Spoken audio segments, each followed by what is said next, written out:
আবু জেহেল ঘরের ভিতরে যা ছিটান তাই চাবুকটা নিয়ে আসলেন। চাবুকটা ছিল লাল বললেন। নবীজি তার অবস্থায় এমন চাবুক মারা শুরু করলেন।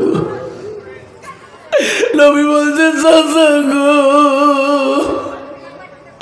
আমার পৃথিবীতে আব্বা নাই, আমার মা নাই। ওগো চাচা, আমার শরীরে আপনি আর আঘাত করবেন না। নবীজি ওই বেঈমান আবু জেহেল তো এদিন আঘাত করলো চাবুকের দ্বারায়। নবী আর জমিনটাকে দাঁড়ার মতন ওই দিন শক্তি ছিল না।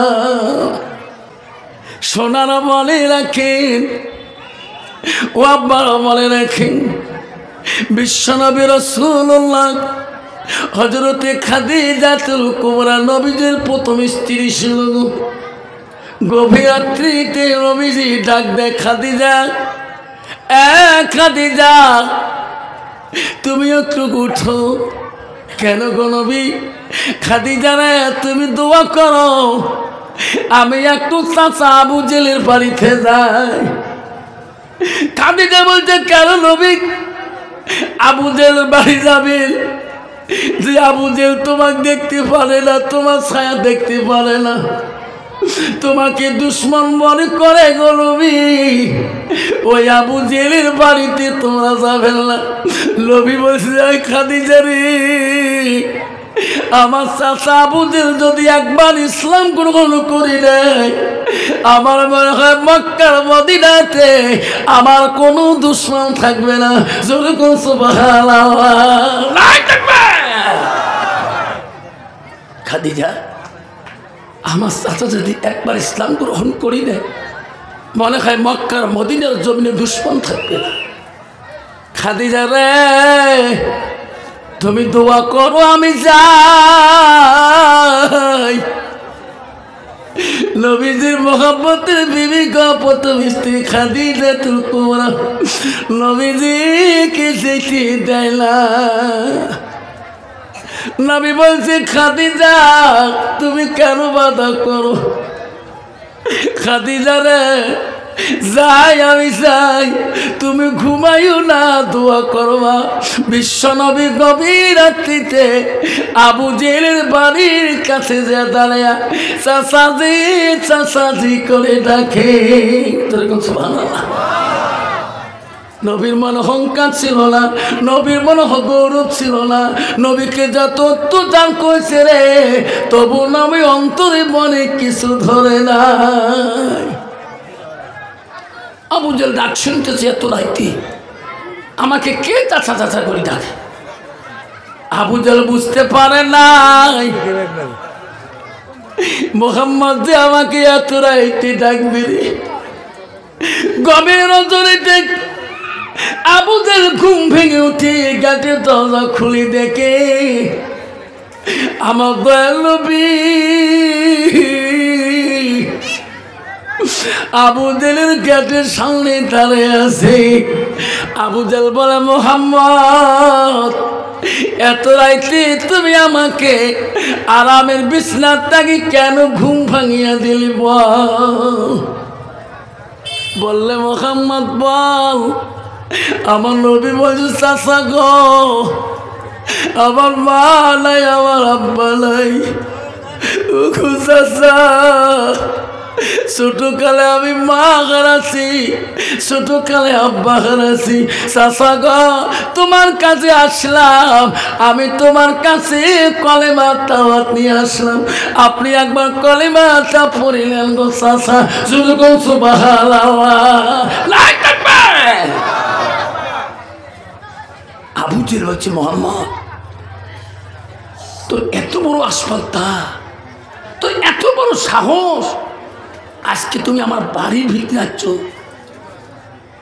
নবী বলছে, চাচা গো, আপনি যদি একবার আমার কাছে কলেমাটা পড়েন, আমার মনে হয় আমার মক্কা মদিনায় দুশ্মন থাকবে না। হায় রে, আবু জেহেল রাগান্বিত হয়ে গেলেন। মোহাম্মদ রে, তুমি আজকে আমার বাড়িতে ইসলামের দাওয়াতের জন্য আসছো রে মোহাম্মদ, জন্মের মতো কলেমা পড়ব, কিছুক্ষণ তুমি দাঁড়াও। বেঈমান আবু জেহেল ঘরের মধ্যে গেল। আমার সোনার নবীজি বুঝতে পারে নাই বেঈমান আমাকে আঘাত করবে। আবু জেহেল ঘরের ভিতরে যা ছিটান তাই চাবুকটা নিয়ে আসলেন। চাবুকটা ছিল লাল, বললেন নবীজি দ্বারা অবস্থায় এমন চাবুক মারা শুরু করলেন। নবী বলছে চাচা গো, আমার পৃথিবীতে আব্বা নাই, আমার মা নাই। ওগো চাচা, আমার শরীরে আপনি আর আঘাত করবেন না। নবীজি ওই বেঈমান আবু জেহেল তো এদিন আঘাত করলো চাবুকের দ্বারায়। নবী আর জমিন তাকে দাঁড়ার মতন ওই দিন শক্তি ছিল না। খাদিজা তো কব না, নবীজির মোহাব্বতের বিবি গো। আবার নবী বললো এখনই যাবো, এখনই আসবো, এখনো কেন নবী আসে না? খাদিজার ঘুম ধরে না। আমার নবীকে আমি বারবার বাধা দিছিলাম, খাদিজা বড় আল্লাহ ওয়ালা গো, খাদিজা গা শরীরটা ছটপট করে গো, আমার মন কেন ঠিক থাকে না? আমার নবীর কোনো হয়ে গেল নাকি? খাদিজা আস্তে আস্তে বাড়ি থেকে আবু জেহেলের বাড়ি মুখে রওনা হয়ে গেলেন। নবী এখনো কেন দেখা যায় না? আমার নবীর কেন আমার নজরে পড়ে না গো? আমার নবী কোথায় গেলেন? আবু জেহেলের বাড়ি কাছাকাছি যখন খাদিজা হয়ে যায়, খাদিজার নজরে দেখি আকাশের চন্দ্রটা জমিনে পড়ছে নাকি রে। নবী যখন দাঁড়ায়, দাঁড়িয়ে থাকতে পারে না, বসে যায়। খাদিজার নজরে দেখে রে আকাশের চন্দ্রটা পড়ছে নাকি, এত আলো কেন? আমার নবীর দিকে খাদিজা দূরে যায়, দূর তো বেগে যায়, দেখে আকাশের চন্দ্র না। আমার সোনার নবীর জমিনে পড়ে আছে রে। খাদিজা দৌড়ে যে নবীকে ধরলেন, ওগো নবী, তোমাকে কতটা বারণ করছি, বাধা দিয়েছি গো। ওগো নবী, তোমার এই দুরবস্থা কেন? নবী বলছে খাদিজা রে, আমি দাঁড়াইতে ভালো করে পারি না। ওই দিন নবীর মোহাব্বতের বিবি খাদিজাতুল কুবরা শরীরে ভাত দিয়ে দিয়ে নবীজি বাড়ি মুখে আসছিল।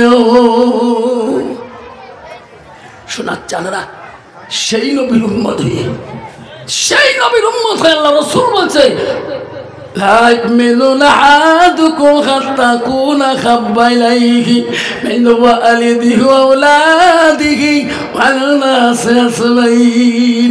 আমার নবী বলেন ওই মানুষটা তখন পর্যন্ত পূর্ণাঙ্গ মুমিন হইতে পারে না, মুসলমান হইতে পারে না, যতক্ষণ পর্যন্ত নিজের ছেলে সন্তান পিতামাতা অন্য মানুষ থেকে আমার নবীর ভালোবাসা আমার উম্মতের ভিতরে থাকবে না।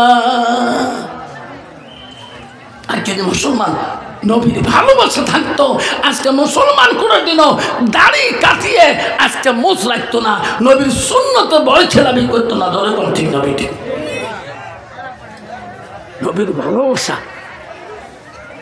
আমার মা বোনেরা শুনে রাখেন, আমার মাঝে মা বোনেরা, আম্মারা শুনে রাখেন, আল্লাহ নবী মুহাম্মদ রাসূলুল্লাহ বলেন মারআতু ইযা সাল্লাত খামসাহা, আমার রাসূল বললেন কোন একটা মেয়ে যদি 5 ওয়াক্ত নামাজ পড়ে, ওয়াসামা শাহরুখান, ওই মেয়েটা যদি রমজান মাসে রোজা করে, নবী বললেন ওয়াসানাত ফারাজাহা, ওই মেয়েটা যদি নিজের চরিত্রটাকে পবিত্রতা রাখে, পর্দা পুশিদায় থাকে, নবী বলে ওয়াতাত বালাহা, ওই মেয়েটা যদি নিজের স্বামীকে ভালোবাসে, নিজের স্বামীকে আপন করতে পারে, নবী বলে ফাকাদ কুলমালাই আবওয়াবিল জান্নাতিল সাদ, নবী বলে ওই নারীদের জন্য আল্লাহ 8টা জান্নাতের দরজা খোলা রাখবে। যুরকুম সুবহানাল্লাহ, নাই থাকবে। আমার মা বোনেরা, মাদ্রাসার ছাত্রগুলো আমার মা বোনেরা, ছাত্রগুলো ডিস্টার্ব করতেছে, মাদ্রাসার ছাত্রগুলো ডিস্টার্ব করতেছে। আমার আম্মারা শুনে রাখেন, আমা তোমরা আজকে সবার বাড়ি থাকছে মা, তোমাদের সম্পর্কে যদি না বলি তোরা গুসা হয়ে যাবেন। মারে নবী 3টা বস্তু বেশি পছন্দ করতো রে মা। 1 নম্বর নবী পছন্দ করত চকুর তৃপ্তি নামাজ, সবসময় নামাজ পড়াটা আল্লাহ নবী বেশি পছন্দ করত। আর 2 নম্বর নবী খুশবু পছন্দ করত। 3 নম্বর স্ত্রী পছন্দ করত। যেরকম সুবহানাল্লাহ, মা নবীর পছন্দনীয় জিনিস তোমরা আজকে অমান্য করতেছেন। আজকে কত নারী আছে বাবা বেপর্দায় বেড়ায় না? কত নারী আছে স্বামীকে ভালোবাসা দেওয়া জানে না। বিশ্ব রাসূলের স্ত্রী মা বোনেরা শুনে রাখেন, নবীদের প্রথম স্ত্রী ছিল হযরতে খাদিজার নাম শুনলেন, দ্বিতীয় স্ত্রীর নাম শুনেন হযরতে সাউদা রাদিয়াল্লাহু আনহা। নবীজির তৃতীয় স্ত্রীর নাম ছিল হযরতে মা আয়েশা সিদ্দিকা আম্মাজান। নবীজির চতুর্থ স্ত্রীর নাম ছিল হযরতে জয়নব রাদিয়াল্লাহু আনহা। নবীজির 5 নম্বর বিবির নাম ছিল হযরতে হাফসা রাদিয়াল্লাহু আনহা। নবীজির 6 নম্বর বিবির নাম ছিল হযরতে উম্মে হাবিবা। নবীজির 7 নম্বর বিবির নাম ছিল হযরতে উম্মে সালমা। নবীজির 8 নম্বর বিবির নাম ছিল হযরতে মাইমুনা। নবীজির 9 নম্বর বিবির নাম ছিল হযরতে সুফিয়া। নবীজির 10 নম্বর বিবির নাম ছিল হযরতে রায়হানা। নবীজির 11 নম্বর বিবির নাম ছিল হযরতে মারিয়া। নবীজির 11 জন স্ত্রী জীবনে চলে যায়, কোন স্ত্রীর দ্বারা নবীজির জীবনে আঘাত পায়নি। জোরে বল সুবহানাল্লাহ। কন্ত বাবা বর্তমান যুগের নারীর দ্বারা স্বামীরা আঘাত পায় না পায়? আঘাত পায় না পায়? আর যার 2টি আছে তার শান্তি আছে আছে তাই বাড়ি যাবার সাহস পায় না, ঠিক না বেটি? আর যার 3টে বউ আছে তাই ঘুম বের পায় না, ঠিক না বেটি? নবীজির স্ত্রী হযরতে মা আয়েশা আম্মাজান, নবীজি 3 নম্বর বিবি ছিলেন। আয়েশা তফসিরে আছে আয়েশার জীবনে 8 জন সতীর নিয়ে সংসার করছিলেন, জীবনে কোনোদিন তু শব্দ হয়নি। যেরকম সুবহানাল্লাহ। তাহলে কথা মনে করেন, এই 8 জনের ভিতরে আয়েশা ছিল মদিনার রাষ্ট্রপতির মেয়ে, মদিনার গভর্নরের মেয়ে, মদিনার প্রথম খলিফাতুল মুসলিমিন আবু বকরের মেয়ে, দ্বিতীয় কন্যা। আবু বকর 2টা মেয়ে ছিলেন, 1 নম্বর ছিল হযরতে আসমা আর 2 নম্বর হযরতে মা আয়েশা সিদ্দিকা। আয়েশা ছিল নবীদের কোমল স্ত্রী, আয়েশা ছিল একজন কোরআনের হাফেজা স্ত্রী। যেরকম সুবহানাল্লাহ। মা বোনেরা, আজকে তোমার মাল নিয়ে অহংকার করো, তোমার বাবা ধনী, তোমার বাপ প্রেসিডেন্ট, তোমার বাপ কাউন্সিলর, তোমার মাও প্রেসিডেন্ট, তোমার গোষ্ঠী বাড়ি চিফ মিনিস্টার, উকিল, এলএলবি, ওই প্রশংসা স্বামীর কাছে অহংকার দেখে লাভ নাই। তাহলে মা আয়েশা বলতো আমার বাবা মদিনার রাষ্ট্রপতি, ঠিক না বেটি? মা বোনেরা, নবীজি বাড়িতে আসলে আয়েশা মা গুণ ছিল, মা শুনে রাখো। নবী বললেন ওয়া যাওজুহা আনহা রাদি। নবী বল কোন নারী যদি নিজের স্বামীকে রাজি খুশি করাইতে পারে, নবী বল দাখালাতিল জান্নাত, সেই মেয়েটা সর্বপ্রথম আগে জান্নাত যাবে। যুগে সুবহানাল্লাহ। কিন্তু বাবা বর্তমান যুগের নারীরা এখনো স্বামীকে কথা বলাও জানে না, স্বামীর সাথে কথা বলাও জানে না। শুনে না মা,